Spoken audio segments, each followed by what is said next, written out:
আরজিকর কাণ্ডে অভয়ার বাবা মা চেয়েছিলেন মেয়ের দেহ সংরক্ষণ করা হোক। তারা চেয়েছিলেন যেন এত তাড়াতাড়ি মেয়ের দেহ দাহ না করা হয়, কিন্তু পুলিশের চাপের মুখে শেষ পর্যন্ত নতি স্বীকার করতে বাধ্য হন তারা। তাদের বক্তব্য 200 থেকে 300 পুলিশ ছিল, তার বিপরীতে তারা ছিলেন মাত্র 3 থেকে 4 জন। কিন্তু এত তাড়াহুড়ো কেন অভয়ার দেহ দাহ করার জন্য? এর নেপথ্যে কি উদ্দেশ্য রয়েছে তা একমাত্র বলতে পারবে পুলিশই। এই উদ্দেশ্য এখনো পর্যন্ত পরিষ্কার হয়নি। অভয়ের বাবা মা তারা বলছেন যে আমরা পরেও গিয়েছিলাম টালা থানায় মেয়ের দেহ সংরক্ষণ করতে চেয়ে, তখন তো দেহ বাড়িতে পাঠিয়ে দিয়েছে। আমরা পুলিশকে বারবার বলেছি দেহ সংরক্ষণ করতে দেয়নি। 200-300 পুলিশের সঙ্গে আমরা 3-4 জন কি করে পারবো? মানসিকভাবেও তো চাপ ছিল। কি বলছেন অভয়ের বাবা মা, শোনাবো আপনাদের। এই অভিযোগটা আমরা প্রথম থেকে আমরা যেটুকু আমাদের সাধারণ বুদ্ধিতে যেটুকু আমরা বুঝতে পেরেছিলাম প্রথম 12টা 10 মিনিট ওখানে ঢোকার পরে, সেটাই সিবিআই সেটাকে দেখেছে এবং সেইভাবে বিচার করে তাদের অ্যারেস্ট করেছে। এবং সন্দীপ ঘোষের সঙ্গে টানা যোগাযোগ রেখেছেন সন্দীপ ঘোষের সঙ্গে ঘটনার পর থেকে, সেই তথ্য প্রমাণও এসেছে। সেটা তো ওদের কাছে নিশ্চয়ই প্রমাণ এসছে বলেই ওরা বলেছিলেন, তো বলতে। এবং আমরা পরেও চলে গেছিলাম টালা থানায় বডি ফ্রিজ আপ করার জন্য, তখনও পুলিশ আমাদের হেল্প করেনি, তখন আমাদের প্রেশার দিয়েছে মানুষ বডি যাতে আমরা তাড়াতাড়ি, মানে তখন তো বাড়িতে এসেই গেছে। আমরা টালা থানায় আমরা পুলিশকে বারবার বলেছি আমাদের মেয়ের বডি ফ্রিজ আপ করতে চাই, আমরা পোড়াতে চাই না, আজকে দাহ করতে চাই না। শোনেনি আমাদের কথা, আপনারা বলেছেন? হ্যাঁ, এবং সেটাই বলছে যে ওসি চেষ্টা করছেন যে দ্রুত সৎকার করে দেয়। তাহলে কতটা চাপ দিয়েছিল আপনাদের? 200-300 পুলিশ আমাদের বাড়ির এখানে। 300 পুলিশের সঙ্গে আমরা 2-3টে লোক কি করবো? 200-300 পুলিশের সঙ্গে আমরা আমাদের বাড়ির পাশের একজন ছিলেন, আমাদের ড্রাইভার ছিল, আমরা 4 জন ছিলাম। মেন্টাল বিষয়ের সৃষ্টি করে কেন সেটা তো ওরাই ভালো বলতে পারবে। ওদের কি উদ্দেশ্য ছিল এখন তো সেটা উদ্দেশ্যটা পরিষ্কার হয়নি।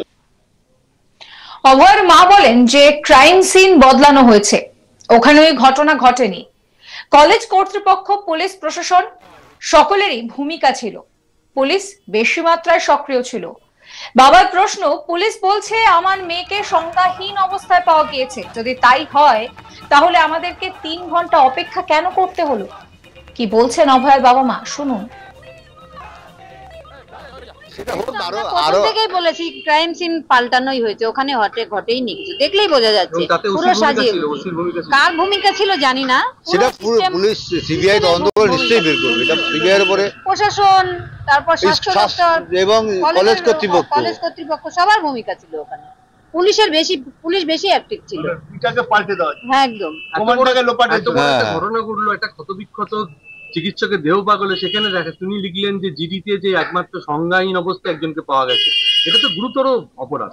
সংজ্ঞাহীন যদি পাওয়া যাবে তাহলে আমাদের 3 ঘন্টা তাদের কাকে দেখতে দেওয়া হলো না কেন, এবং তাকে চিকিৎসার ব্যবস্থা করা হলো না কেন? আমাদের এই প্রশ্ন থাকবে তখন। উনি তো সেইভাবেই জিডি করেছেন, তখন আমাদের এই প্রশ্নটাই থাকবে ওনার যেই জিডির তাহলে উনি চাইছি ওনারাই হয়তো মানে পরে যাতে প্রমাণ লোপাট না হয় করতে পারে। সোমবার 16 সেপ্টেম্বর বিকেলে আন্দোলনকারী চিকিৎসক এবং মুখ্যমন্ত্রীর মধ্যে সম্ভাব্য বৈঠক নিয়ে বাবা মা বলেন যে প্রত্যেকেরই শুভ বুদ্ধির উদয় হোক। দুই পক্ষের মধ্যে যে স্থানীয় যে একটা ঠান্ডা যুদ্ধ চলছে, সেই যুদ্ধ শেষ হোক। ডাক্তারদের সঙ্গে আলোচনায় বসে মুখ্যমন্ত্রী এই সমস্যার সমাধান করে নিক, আমরা এটাই চাই। সুপ্রিম কোর্টের ওপর আমাদের ভরসা আছে, সিবিআই এর ওপর আমাদের ভরসা আছে, আশা করি ন্যায় বিচারটা পাবো। বাবা মায়ের বক্তব্য যে রক্ষকই তো ভক্ষক, সমস্যায় পড়ার পর আমরা তো প্রথম পুলিশের কাছেই যাব, তাই না? সেই মতো যাওয়াও হয়েছিল, কিন্তু কোনো সমাধান পাইনি। এই কারণেই বাধ্য হয়ে হাইকোর্টের দ্বারস্থ হয়েছিলাম। শোনাবো অভয়ের বাবা মার কথা। দুই পক্ষেরই শুভবুদ্ধির উদয় হোক এবং এই যে স্নায়ু যুদ্ধ চলছে শেষ হোক। আজকে বাচ্চাগুলো মানে আমার ছেলে মেয়ের মতনই, তারা আমার পাশে এসে দাঁড়িয়ে এরকম কষ্ট করছে, আমাদের সত্যি আমাদেরও কষ্ট দিচ্ছে। আগামীকাল সুপ্রিম কোর্টের কিছু একটা সমাধান বেরোক ছাত্রদের মানে যে আলোচনার মধ্যে স্বচ্ছতার সঙ্গে মুখ্যমন্ত্রী ওদের সঙ্গে আলোচনায় বসে ওদের যে দাবি আছে দাবি দেওয়া সমাধান করে নিন, আমরা এটাই চাই। না না না, সেটা আমরা ওরা যেটা চাইবে ওদের ছাত্রদের উপরে, ছাত্রদের আন্দোলন ছাত্রদের উপরে পুরো দায়িত্ব দেওয়া হয়। কেউ সুপ্রিম কোর্টের রায় কি আশা করছেন? সুপ্রিম কোর্টের উপর আমাদের 100% ভরসা আছে এবং সিবিআই এর উপর ভরসা আছে। আশা করছি আমরা একটা ন্যায় বিচার পাবো। একটা গুরুত্বপূর্ণ ঘটনা ঘটলো আরজিকরের মধ্যে, সেখানকার ওসি দেরিতে আসছেন এবং সন্দীপ ঘোষের সঙ্গে সেটা তো একটা জিনিস আমরা তো বারবার বলছি, রক্ষকই ভক্ষক। যেখানে আমরা প্রথমে বিপদে পড়লে পুলিশের কাছেই যাব, গেছিলাম কিন্তু কোনো সমাধান পাইনি। এই জন্যই আমরা বাধ্য হয়ে হাইকোর্টে মামলা করে সিবিআই কে। এবার কি পুলিশ কমিশনারের গ্রেফতারের দাবি জানাবেন? না না না, আমরা কোনো কমেন্টস করব না। আপনি কি লাইভ স্ট্রিম চান? না না না না, আমরা বলবো, ছাত্ররাই যা বলার বলবো। এই নিয়ে আমার কলিগ দীপক দেবনাথের একটি রিপোর্ট দেখাবো। দেখো, আন্দোলনরত জুনিয়র ডাক্তারদের সাথে মুখ্যমন্ত্রী মমতা ব্যানার্জির বৈঠক ঘিরে যে স্নায়ুযুদ্ধ চলছে, সেই স্নায়ুযুদ্ধ অতি অবশ্যই সেটার মীমাংসা করা দরকার বলে মনে করেছেন নির্যাতিতার বাবা মা। এবং আজকে আমরা দেখলাম যে তিনি সংবাদ মাধ্যমের মুখোমুখি হয়েছেন এবং সেখানে তিনি এরকম একটি মন্তব্য করেছেন। তুমি জানো যে আজকেই বিকেল 5টা নাগাদ কালীঘাটে মুখ্যমন্ত্রীর বাড়িতে সেই বৈঠক হওয়ার কথা ছিল, যেটা আগের 2 দফায় সেই বৈঠক বসতে যায়। এবং এই যে বৈঠক নিয়ে যে একটা চলমান যে একটা অচল অবস্থা সৃষ্টি হয়েছে বা দুপক্ষের যে স্নায়ুযুদ্ধ শুরু হয়েছে, সেটা যেন খুব শিগগিরই মিটে যায় এবং ছাত্রদের যে দাবি, মানে আন্দোলনকারী যেসব ডাক্তারি ছাত্রদের যেই 5 দফা দাবি, সেই দাবি নিয়ে আলোচনা করে মুখ্যমন্ত্রীর উচিত খুব তাড়াতাড়ি এই সমস্যা মিটিয়ে ফেলা, এরকমটাই মনে করছেন নির্যাতিতার বাবা মা। এবং তারা এটিও বলছেন যে তুমি জানো যে আগামীকাল সুপ্রিম কোর্টের একটি শুনানি আছে এই সংক্রান্ত, সেই ব্যাপারেও তাদের মন্তব্য যে সুপ্রিম কোর্টের উপরে তাদের ভরসা আছে, আস্থা আছে, পাশাপাশি সিবিআইয়ের উপরে ভরসা আছে এবং তারা আশাবাদী যে একদিন না একদিন তারা তাদের মেয়ের যে নৃশংস হত্যাকাণ্ড তার একটা বিচার পাবে। এবং এই ইস্যুতে পুলিশকেও নিশানা করতে ছাড়েননি। তিনি বলেছেন যে যাদের কাজ হচ্ছে রক্ষা করা, সেই রক্ষকই ভক্ষক হয়ে দাঁড়িয়েছে।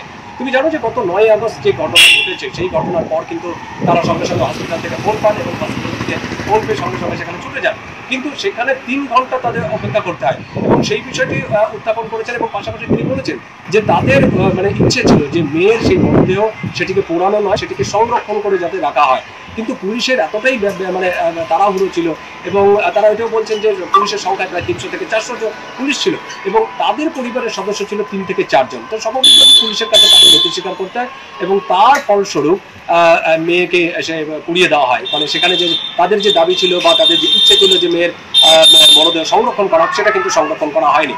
এবং তাদের বক্তব্য যে তথ্য প্রমাণ যেটা আছে সেই তথ্য প্রমাণ লোপাটের চেষ্টা করা হয়েছিল এবং সেই চেষ্টা থেকেই কিন্তু পুলিশ তাড়াহুড়ো করে তাদের মেয়ের এই যে লাশ, সেই লাশটিকে পুড়িয়ে দেওয়া হয়, এরকম বিস্ফোরক অভিযোগ করেছেন। এবং তিনি এটিও বলেছেন যে পুলিশ প্রশাসন সবাই একটা এই ঘটনার সাথে পুরোপুরিভাবে জড়িত এবং সেই সময় থেকে আজ পর্যন্ত।